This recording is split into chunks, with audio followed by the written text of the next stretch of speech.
인천국제공항의 출국장은 사람들로 북적였습니다. 클레어리는 창가에 서서 한국의 하늘을 응시했죠.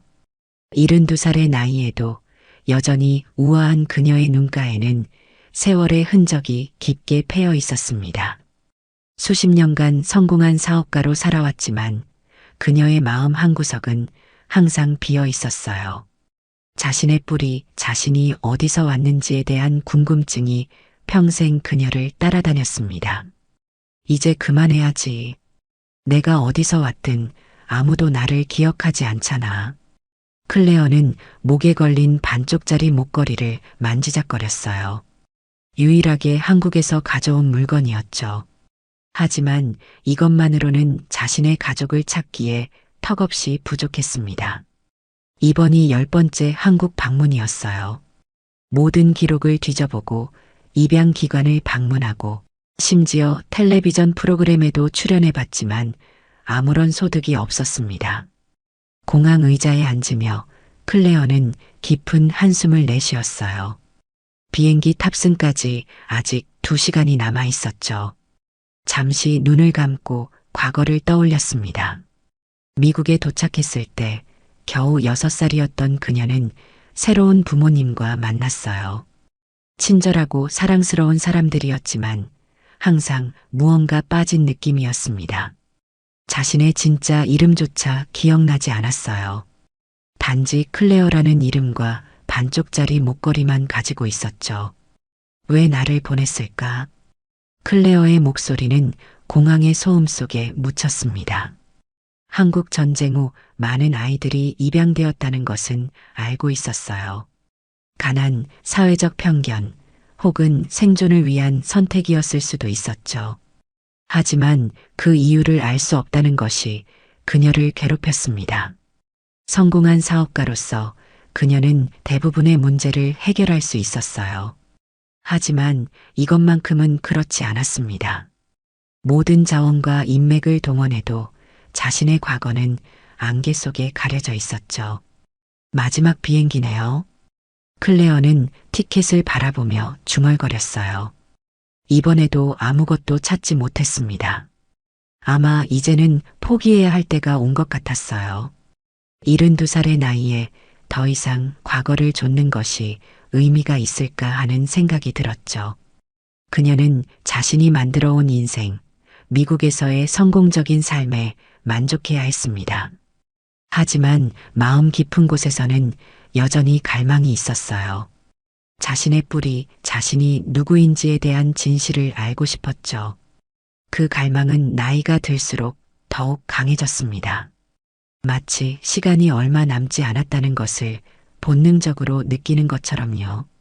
클레어는 일어나 출국장을 향해 걸어갔어요. 이제 미국으로 돌아가 자신의 남은 인생을 살아야 했습니다. 그녀의 발걸음은 무거웠고 목에 걸린 반쪽짜리 목걸이가 마치 돌처럼 느껴졌어요. 할머니, 우리 할머니랑 똑같이 생겼어요. 갑작스러운 목소리에 클레어는 걸음을 멈췄습니다. 한국어였지만 그녀는 오랜 시간 한국 방문을 통해 기본적인 의사소통이 가능했어요. 목소리가 들려온 방향으로 고개를 돌리자 11살쯤 되어 보이는 소년이 그녀를 빤히 쳐다보고 있었습니다. 까만 눈동자에 밝은 표정의 소년이었죠. 뭐라고? 클레어는 한국어로 더듬거리며 물었어요. 할머니가 우리 할머니랑 정말 닮았어요. 처음에는 우리 할머니인 줄 알았어요. 소년은 환하게 웃으며 말했습니다. 클레어는 미소 지었지만 마음속으로는 한숨을 쉬었어요. 오랜 시간 한국에서 비슷한 말을 여러 번 들어왔죠. 한국 사람들 눈에는 모두 비슷해 보이는가 보다라고 생각했습니다. 그렇구나. 우리 모두 서로 닮았지. 클레어는 이제 떠나야 한다는 듯이 몸을 돌렸어요. 아니에요. 정말로 우리 할머니랑 똑같아요. 특히 눈 모양이랑 입술이요. 그리고 소녀는 잠시 멈췄다가 손을 주머니에 넣더니 무언가를 꺼냈습니다. 할머니도 이런 거 가지고 있나요? 클레어의 심장이 멎는 것 같았어요. 소년의 손에는 반쪽짜리 목걸이가 들려 있었습니다. 그녀의 목에 걸린 것과 놀랍도록 비슷한 모양이었죠. 떨리는 손으로 클레어는 자신의 목걸이를 꺼냈어요. 이거? 클레어의 목소리가 떨렸습니다. 소년의 눈이 커졌어요. 맞아요. 정말 그런 목걸이 가지고 있었네요. 우리 할머니도 항상 그런 목걸이를 가지고 다니세요. 항상 잃어버린 동생을 찾고 싶다고 하셨어요. 클레어는 소년의 손에 있는 목걸이를 자세히 보고 싶었습니다. 혹시 그 목걸이를 좀 봐도 될까? 소년은 기꺼이 목걸이를 건넸어요. 클레어의 손이 떨렸습니다. 이런 우연이 있을 수 있을까요? 수십 년 동안 찾아 헤매던 단서가 공항에서 우연히 만난 소년의 손에 있을 리가 없었죠. 하지만 목걸이를 손에 쥐는 순간 그녀는 알았어요. 이것이 진짜라는 것을요.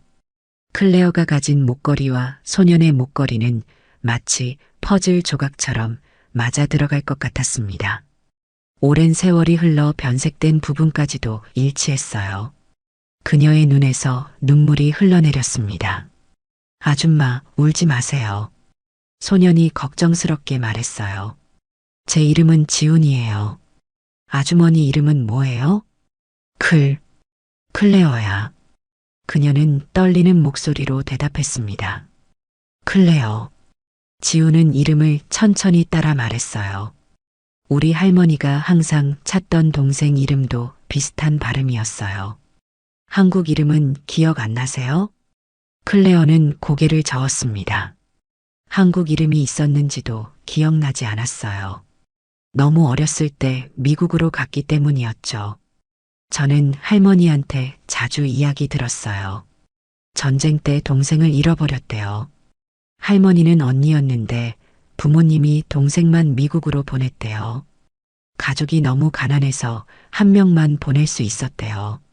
지훈의 목소리는 맑고 순수했습니다. 클레어의 가슴이 조여왔어요. 지훈의 이야기는 그녀가 상상했던 과거와 너무 비슷했습니다. 그녀는 항상 자신이 왜 입양되었는지 궁금했죠. 가족이 그녀를 사랑하지 않아서? 그들에게 부담이 되어서? 하지만 지훈의 이야기는 다른 가능성을 제시했어요. 사랑 때문에 더 나은 삶을 위해 보냈을 수도 있다는 것이었죠. 지훈아, 너의 할머니를 만나고 싶어. 클레어의 목소리는 확신에 차 있었습니다. 그동안의 체념과 포기는 어디론가 사라졌어요. 마음속에 새로운 희망이 피어올랐죠. 네, 할머니는 지금 집에 계세요. 할아버지가 공항에 마중 나와 있어요. 같이 가실래요? 지우는 흥분된 목소리로 물었습니다. 클레어는 출국장을 바라보았어요. 비행기는 1시간 반 후에 떠날 예정이었습니다. 평생 찾아 헤매던 진실이 지금 눈앞에 있는데 그냥 떠날 수는 없었죠. 그래, 같이 가자. 클레어는 결심했습니다. 어쩌면 이 만남은 우연이 아닐지도 모르겠다는 생각이 들었어요. 운명처럼 느껴졌죠. 지우는 클레어의 손을 잡고 공항 대기실을 지나 출구 쪽으로 향했습니다. 클레어는 아직도 믿기지 않는 눈으로 소년을 따라갔어요. 갑작스러운 만남과 예상치 못한 가능성에 그녀의 심장은 빠르게 뛰고 있었습니다. 72살의 나이에도 10대 소녀처럼 가슴이 설렜죠. 할아버지가 저기 계세요. 지훈이 멀리서 손을 흔들며 외쳤어요.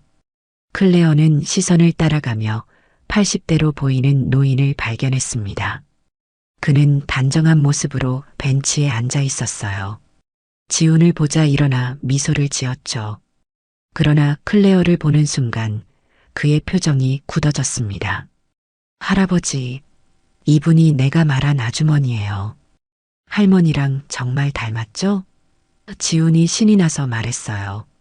강 할아버지는 말없이 클레어를 바라보았습니다. 그의 눈에는 의심과 놀라움이 교차했어요. 클레어 역시 불안한 눈빛으로 그를 마주 보았죠. 안녕하세요. 저는 클레어 리입니다. 클레어가 먼저 입을 열었어요. 그녀의 한국어는 서툴렀지만 기본적인 대화는 가능했습니다. 지훈이 이야기를 했습니다만 정말 우연한 만남이군요. 강 할아버지의 목소리는 조심스러웠어요. 지훈이가 할머니와 닮았다고 했지만 그런 우연이 있을까 싶네요. 클레어는 목걸이를 꺼내 보여주었습니다. 이 목걸이, 제가 한국에서 가져온 유일한 물건이에요. 지훈이가 보여준 목걸이와 맞는 것 같아서요. 강 할아버지의 눈이 커졌어요. 그는 몇 걸음 다가와 목걸이를 자세히 살펴보았습니다. 손이 미세하게 떨리고 있었죠. 지훈아, 할머니의 목걸이 가져왔니? 강 할아버지가 물었어요. 지훈은 주머니에서 목걸이를 꺼내 할아버지에게 건넸습니다. 강 할아버지는 두 목걸이를 나란히 놓고 비교해 보았어요. 그의 표정이 점점 변해갔죠. 의심에서 놀라움으로, 그리고 마침내 깊은 감동으로 바뀌었습니다. 이건 내 아내가 평생 간직해온 유품이야. 강 할아버지의 목소리가 떨렸어요. 정말 당신이 윤옥의 동생인가요? 클레어는 윤옥이라는 이름을 들었을 때 가슴이 철렁 내려앉는 느낌이었습니다. 그 이름은 낯설면서도 어딘가 익숙했어요. 마치 오래전에 들었던 자장가처럼 희미하게 기억 속에 남아있는 듯했죠. 윤옥이요? 그게 제 언니의 이름인가요? 클레어가 떨리는 목소리로 물었어요. 강 할아버지는 천천히 고개를 끄덕였습니다. 윤옥은 평생 동생을 찾았어요. 전쟁 후 가족이 너무 가난해서 한 명만 입양 보낼 수 있었다고 해요. 부모님은 어린 동생을 선택했죠. 더 나은 삶을 살 수 있도록요. 클레어의 눈에서 눈물이 흘러내렸습니다. 그토록 오랫동안 궁금했던 질문에 대한 답을 듣고 있었어요. 그녀는 버려진 것이 아니었습니다. 사랑 때문에 보내진 것이었죠. 제 한국 이름은 혹시 알고 계신가요? 클레어가 조심스럽게 물었어요. 윤희, 강 할아버지가 대답했습니다. 윤옥의 동생 이름은 윤희였어요. 윤희, 클레어는 그 이름을 되뇌었어요. 지금까지 한 번도 들어본 적 없는 이름이었지만 마치 자신의 일부가 돌아온 것 같은 느낌이었습니다. 그녀는 평생 자신의 정체성을 찾아 헤매었고 이제 그 첫 번째 조각을 발견한 것 같았어요. 윤옥은 아직 살아있어요. 강 할아버지가 계속해서 말했습니다. 지금도 동생을 찾고 싶어 해요. 하지만 너무 오래되어서 이제는 거의 포기한 상태였죠. 제 언니를 만날 수 있을까요? 클레어의 목소리는 희망과 두려움이 섞여 있었어요. 물론이죠. 지금 바로 전화해 볼게요. 강 할아버지가 주머니에서 휴대전화를 꺼냈습니다. 클레어는 지훈이 가져온 목걸이 반쪽을 손에 쥐고 있었어요. 70년이라는 시간이 흘렀지만 그 목걸이는 여전히 그녀와 잃어버린 가족을 이어주는 끈이었습니다. 평생 찾아 헤매던 퍼즐의 조각들이 하나씩 맞춰지는 느낌이었죠. 지훈은 클레어 옆에 서서 그녀의 손을 꼭 잡았어요. 정말 우리 가족이 맞나요?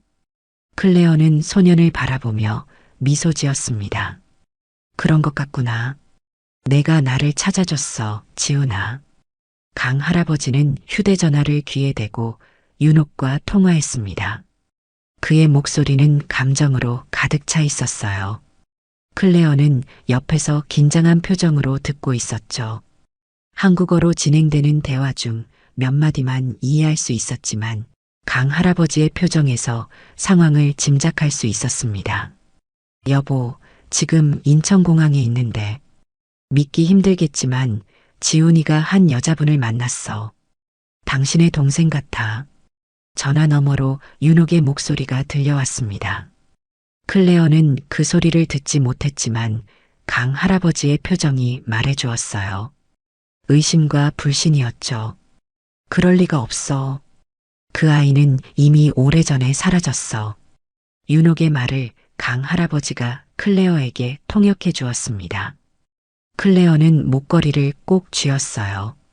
70년이라는 시간이 흐른 후에 만난다는 것이 얼마나 비현실적인지 이해했습니다. 그녀 자신도 믿기지 않았으니 윤옥이 의심하는 것은 당연했죠. 목걸이가 있어요. 반쪽짜리 목걸이. 강 할아버지가 전화에 대고 말했습니다. 지훈이가 가져온 당신의 목걸이와 맞아떨어져요. 침묵이 이어졌어요. 클레어는 자신의 심장 소리가 들릴 정도로 조용했습니다. 강 할아버지는 천천히 고개를 끄덕이더니 전화를 클레어에게 건넸어요. 윤옥과 직접 이야기해 보세요. 강 할아버지가 말했습니다.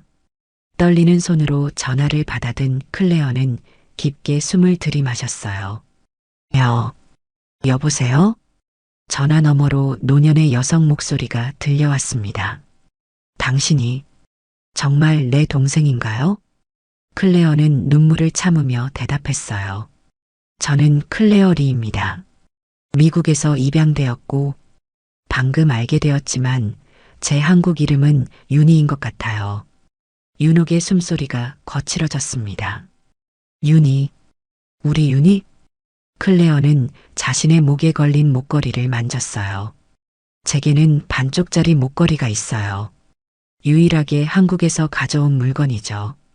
지훈이가 보여준 목걸이와 맞는 것 같아요. 그 목걸이.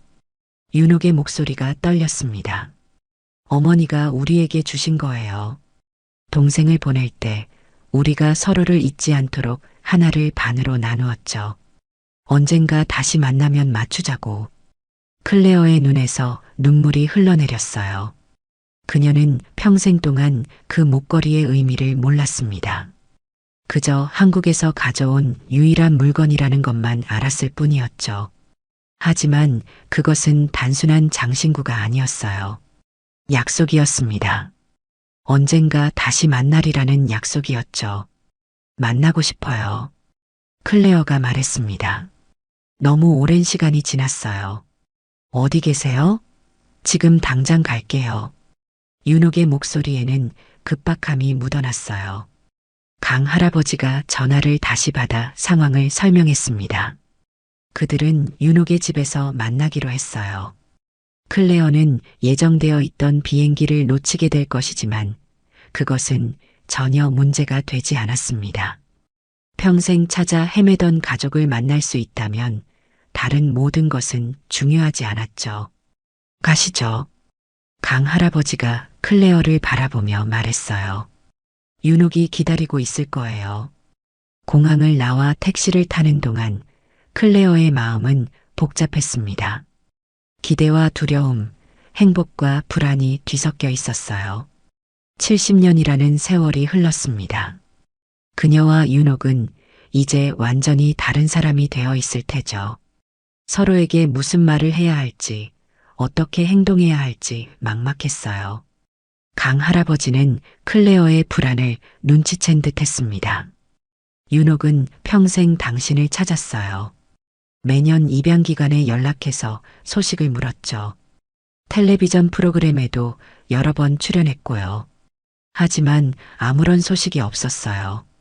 클레어는 놀랐어요. 그녀 역시 비슷한 노력을 했었죠. 둘은 서로를 찾고 있었지만 어떤 이유에서인지 만날 수 없었습니다. 운명이 이제야 그들을 다시 만나게 해준 것 같았어요. 저도 많이 찾았어요. 클레어가 대답했습니다. 하지만 단서가 너무 적었죠. 제 한국 이름조차 몰랐으니까요. 지우는 조용히 앉아 두 어른의 대화를 듣고 있었어요. 그의 눈에는 호기심과 기쁨이 가득했습니다. 제가 도와드려서 기뻐요. 그가 갑자기 말했어요. 클레어는 소년을 바라보며 미소 지었습니다. 고마워, 지훈아. 내가 없었다면 우리는 서로를 영원히 찾지 못했을 거야. 택시는 서울 외곽의 한 주택가로 들어섰어요. 조용하고 평화로운 동네였습니다. 클레어의 심장은 점점 더 빠르게 뛰기 시작했어요. 곧 자신의 언니를 만나게 될 것이라는 생각에 손이 떨렸죠. 택시가 멈추고 그들은 내렸습니다. 강 할아버지가 앞장서서 걸었어요.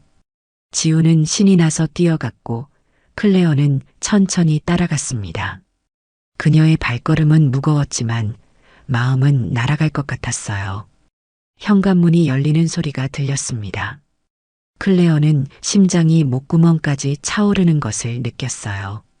70년이라는 긴 시간 동안 그리워했던 순간이 드디어 눈앞에 있었죠. 문 앞에 76살의 여성이 서 있었습니다. 그녀의 얼굴에는 세월의 흔적이 깊게 패여 있었지만 눈빛만은 여전히 생기 있고 맑았어요. 윤옥은 클레어를 바라보며 걸음을 멈췄습니다. 두 자매는 말없이 서로를 응시했어요. 시간이 멈춘 것 같았죠. 주변의 모든 소리가 사라지고 오직 그들 둘만이 존재하는 것 같았습니다. 윤옥의 목소리는 겨우 들릴 정도로 작았어요. 그녀의 눈에는 믿기지 않는다는 표정이 서려 있었습니다.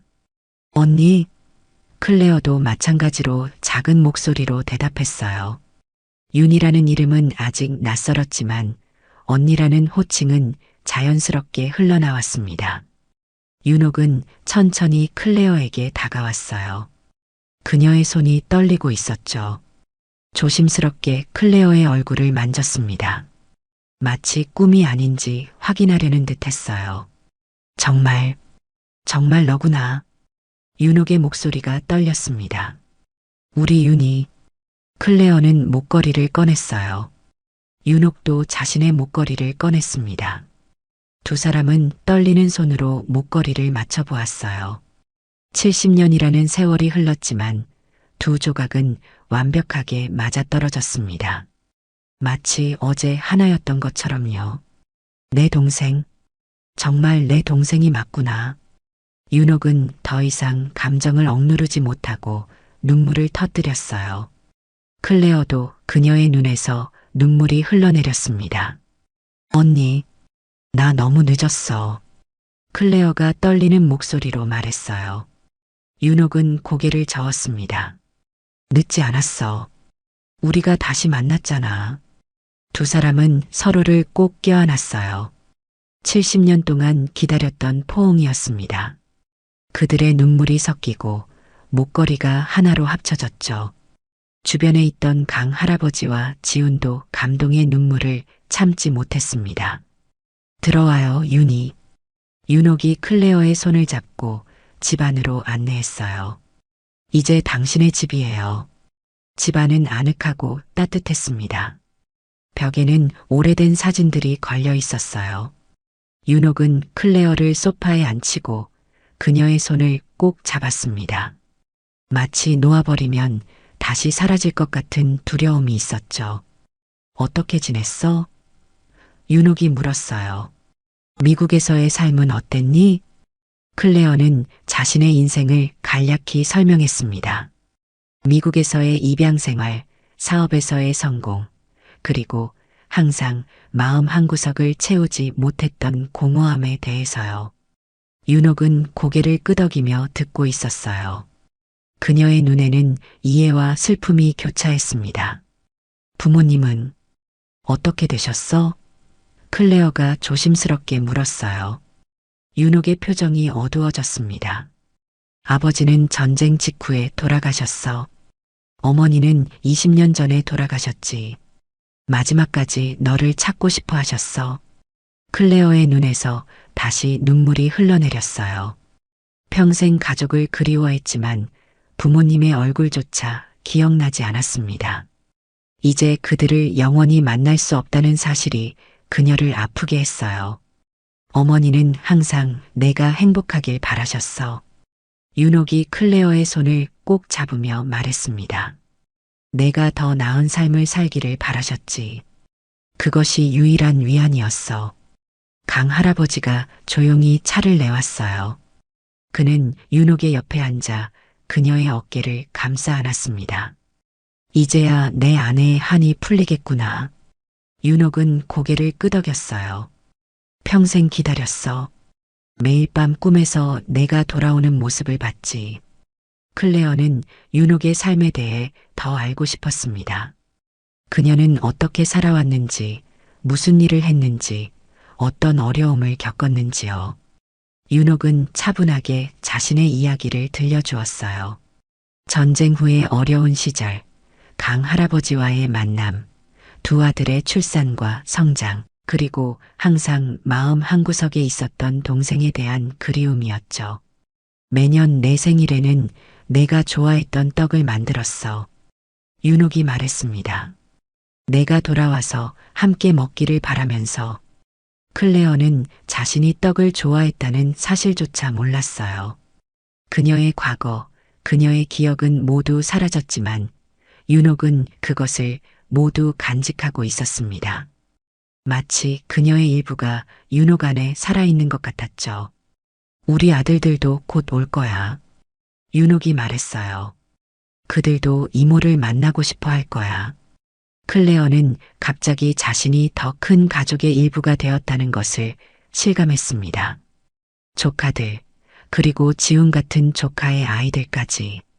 그녀는 평생 동안 자신의 뿌리를 찾아 헤매었고, 이제 그것을 찾았어요. 마치 퍼즐의 마지막 조각을 맞춘 것 같은 느낌이었습니다. 저녁이 되자 윤옥의 집은 사람들로 가득 찼습니다. 윤옥의 두 아들과 그들의 가족이 모두 모였어요. 놀라운 소식을 듣고 급히 달려온 것이었죠. 모두 클레어를 보기 위해 모여들었습니다. 그녀는 갑자기 많은 관심의 중심이 되어 살짝 당황했어요. 하지만 그들의 따뜻한 환영에 곧 마음이 편안해졌습니다. 윤옥의 큰아들인 상우는 50대 중반의 남자였어요. 그의 눈에는 어머니의 눈빛이 담겨 있었습니다. 이모님, 정말 반갑습니다. 어머니가 평생 이모님 이야기를 하셨어요. 클레어는 미소 지었어요. 이모라는 호칭이 낯설면서도 따뜻하게 느껴졌습니다. 만나서 반가워요. 너무 갑작스럽게 나타나서 미안해요. 무슨 말씀을요? 우리 가족 모두 이모님을 기다렸습니다. 상우의 아내인 미영이 말했어요. 그녀는 정성스럽게 준비한 음식들을 테이블에 차려놓고 있었습니다. 작은 아들 준혁도 클레어의 손을 잡았어요. 어머니가 항상 동생 사진을 보여주셨어요. 너무 어린 모습이라 알아볼 수 없었지만 이제 보니 정말 어머니와 닮으셨네요. 윤옥은 조용히 앉아 모든 것을 지켜보고 있었습니다. 그녀의 눈에는 행복한 눈물이 고여 있었어요. 70년 동안 꿈꿔왔던 순간이 마침내 현실이 된 것이었죠. 식사 시간이 되자 모두 테이블에 둘러앉았습니다. 클레어는 오랜만에 한국 음식을 맛보았어요. 낯선 듯 하면서도 어딘가 익숙한 맛이었습니다. 마치 아주 오래전에 맛봤던 것을 기억해내는 것 같았죠. 맛있어요. 클레어가 말했어요. 미국에서도 한국 음식을 먹곤 했지만 이렇게 정성이 담긴 음식은 오랜만이네요. 윤옥은 클레어의 밥그릇에 반찬을 더 얹어주었습니다. 평생 하고 싶었던 동생 챙기기를 이제야 할 수 있다는 듯한 표정이었어요. 더 먹어.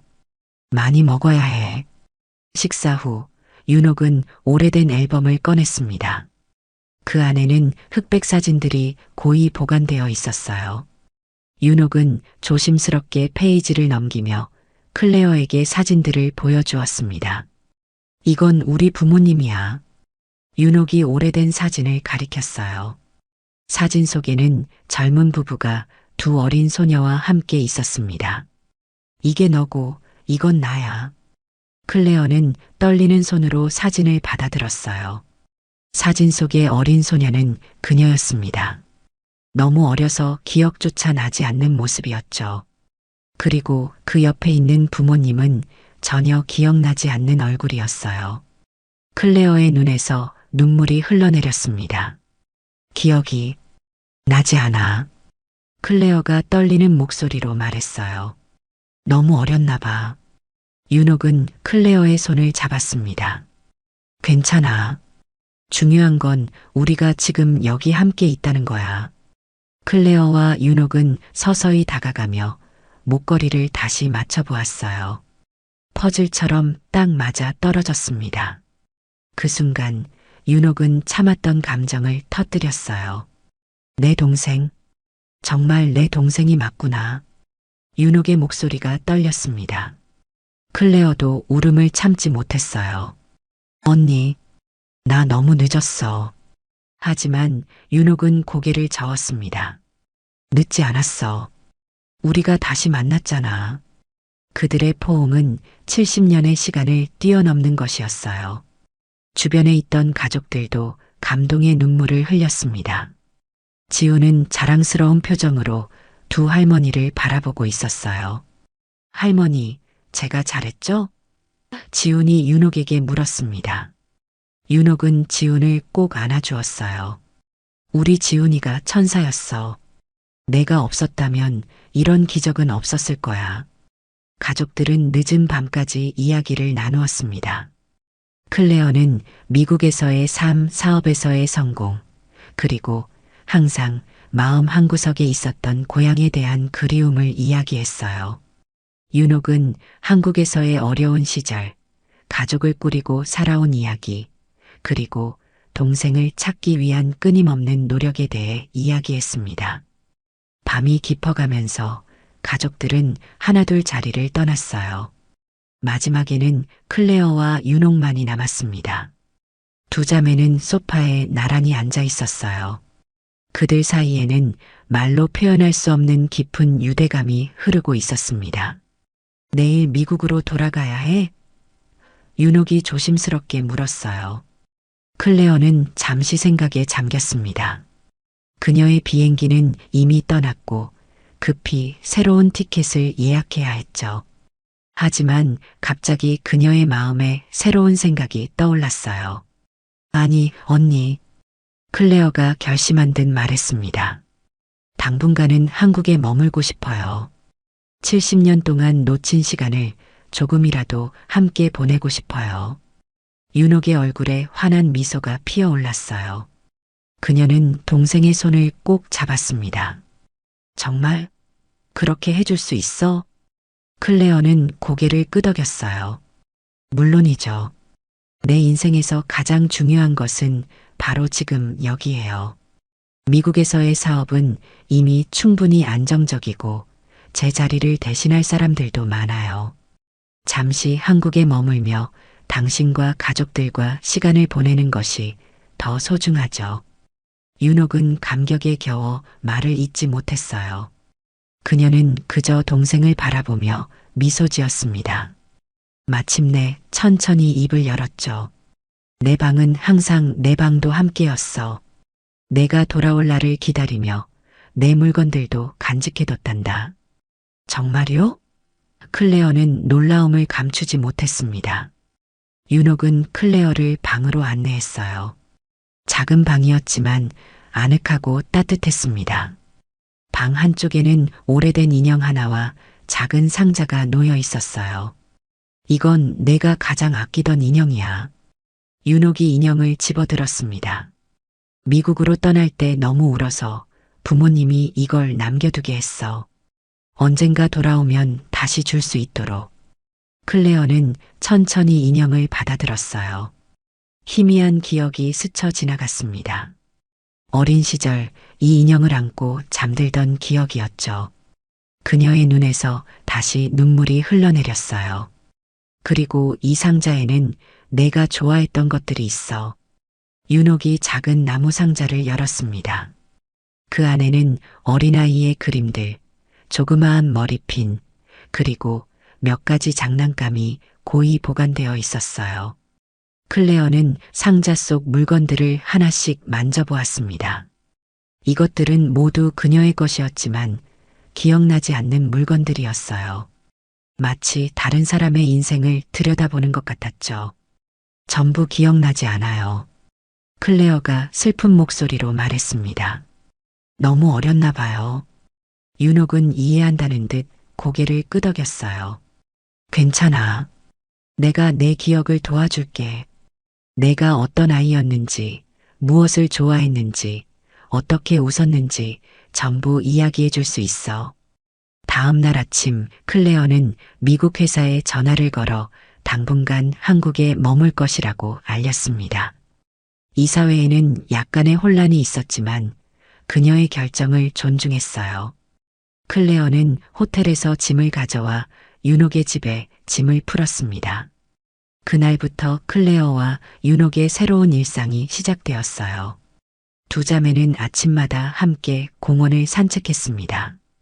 윤옥은 동네 사람들에게 자랑스럽게 동생을 소개했어요.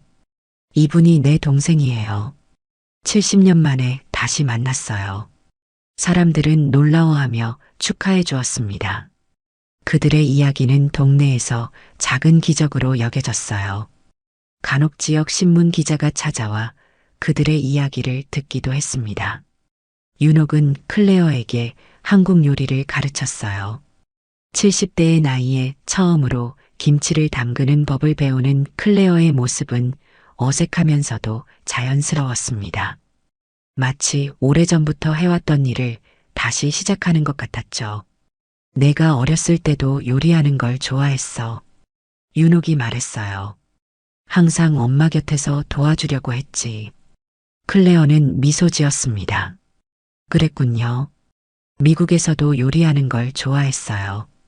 특히 한식을 배우려고 노력했죠. 어쩌면 그게 내 안에 남아있던 기억이었을지도 몰라요. 두 자매는 함께 과거를 나누며 70년 동안 쌓이지 못했던 가족의 시간을 채워갔어요. 윤옥은 오래된 가족 사진첩을 보여주며 하나하나 설명해 주었습니다. 부모님의 이야기, 그들이 살던 집, 그리고 전쟁 전에 평화로웠던 시절에 대한 이야기였죠. 우리 아버지는 선생님이셨어.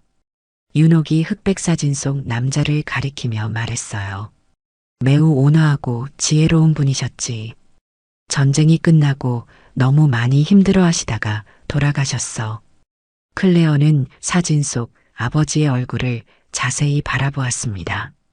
그녀의 얼굴과 닮은 부분이 있었어요.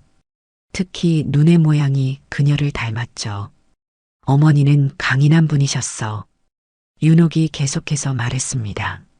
내가 떠난 후에도 항상 희망을 잃지 않으셨지. 우리 윤희는 반드시 돌아올 거야라고 매일 말씀하셨어. 클레어는 어머니의 사진을 바라보며 가슴이 아팠어요. 그녀는 평생 부모님의 얼굴을 기억하지 못했고 이제는 너무 늦었습니다. 하지만 적어도 그들이 자신을 사랑했다는 것을 알게 되어 위안이 되었죠.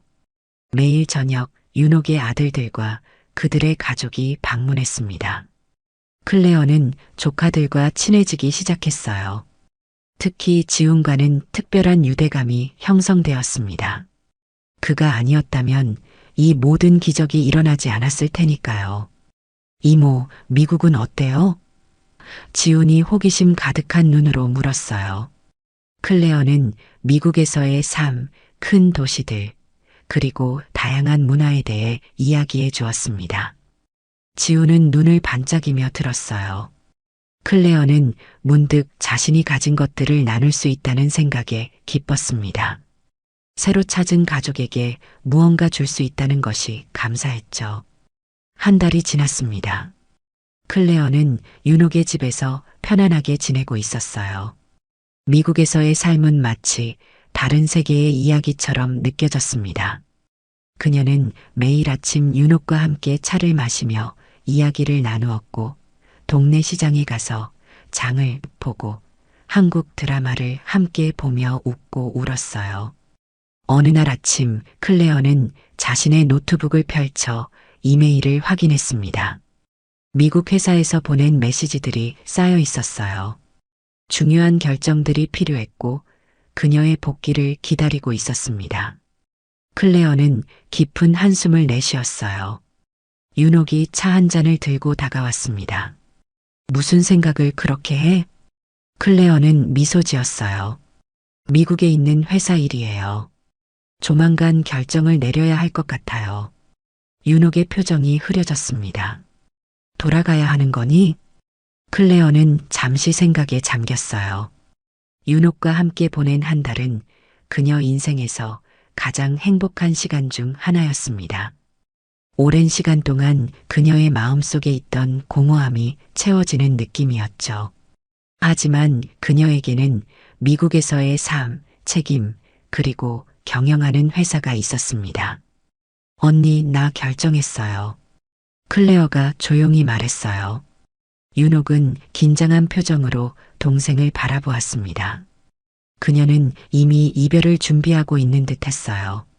미국에 내 집을 정리하고 회사의 경영권도 정리할 거예요. 그리고 한국에서 당신과 함께 살고 싶어요. 클레어의 목소리는 확신에 차 있었습니다. 윤옥의 눈이 커졌어요. 정말? 그런 큰 결정을 내려도 괜찮은 거니? 클레어는 고개를 끄덕였습니다. 평생 동안 내 마음의 반쪽을 찾아 헤맸어요. 이제 찾았는데 다시 잃고 싶지 않아요. 미국에서의 내 삶도 중요하지만 이제는 당신과 함께하는 시간이 더 소중해요. 윤옥은 감격에 겨워 말을 잇지 못했어요. 그녀는 그저 동생을 꼭 안아주었습니다. 두 자매의 눈에는 행복한 눈물이 고였죠. 클레어는 컴퓨터로 돌아가 이메일을 보냈습니다. 그녀는 회사의 CEO 자리에서 물러나 명예회장직을 맡기로 했어요. 실질적인 경영은 오랜 시간 그녀와 함께 일해온 신뢰하는 부사장에게 맡겼죠. 그리고 마지막으로 그녀는 미국에서의 집을 정리하고 필요한 물건들만 한국으로 보내달라고 지시했습니다. 내 비행기 티켓도 취소했어요. 클레어가 윤옥에게 말했습니다. 난 이제 다시 돌아갈 곳이 있어요. 윤옥의 눈가에 주름이 깊게 패였어요. 그녀의 미소는 70년의 기다림이 보상받은 듯 환했습니다. 집에 온 것을 환영해, 윤이야. 다음 날 클레어와 윤옥은 함께 특별한 일을 하기로 했습니다. 그들은 주얼리 가게를 찾아가 두 개의 반쪽 목걸이를 수리하고 하나로 만들기로 했어요. 이 목걸이들은 특별합니다. 클레어가 보석상에게 말했어요. 70년 동안 따로 있었던 것들이니 조심스럽게 다루어 주세요. 보석상은 두 목걸이를 자세히 살펴보더니 고개를 끄덕였습니다. 어떻게 이어드릴까요? 원래대로 하나로 만들어 드릴까요? 아니면 두 개를 약간 수정해서 서로 맞물리게 할까요? 윤옥과 클레어는 서로 바라보며 생각했어요. 그들은 조용히 대화를 나누었고 마침내 결정을 내렸습니다. 두 개를 수정해서 서로 맞물리게 해주세요. 윤옥이 말했어요. 각자 가지고 있을 테니까요. 보석상은 며칠 후 완성된 목걸이를 전해주었습니다. 두 개의 목걸이는 여전히 독립적으로 존재했지만 언제든 서로 맞물려 하나가 될 수 있도록 디자인되었어요. 마치 두 자매의 인생처럼요. 각자의 삶을 살았지만 이제는 언제든 하나가 될 수 있었습니다. 클레어의 미국 짐이 도착했고 그녀는 윤옥의 집 근처에 작은 아파트를 얻었어요. 충분히 가까워서 매일 만날 수 있었지만 각자의 공간도 존중했습니다. 클레어는 자신의 경험과 경영 능력을 살려 한국의 중소기업들을 돕는 일을 시작했어요. 윤옥은 그런 동생을 자랑스럽게 생각했습니다. 1년이 지난 어느 날 윤옥과 클레어는 조용한 저녁을 함께 보내고 있었어요. 그들은 테라스에 앉아 별이 빛나는 하늘을 바라보고 있었습니다. 생각해보면 우리의 만남은 정말 기적이었어. 윤옥이 말했어요.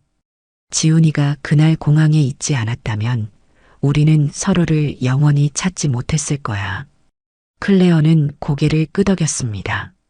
운명이었던 것 같아요. 우리는 결국 다시 만날 운명이었나 봐요. 두 자매는 목에 걸린 목걸이를 맞대어 보았어요.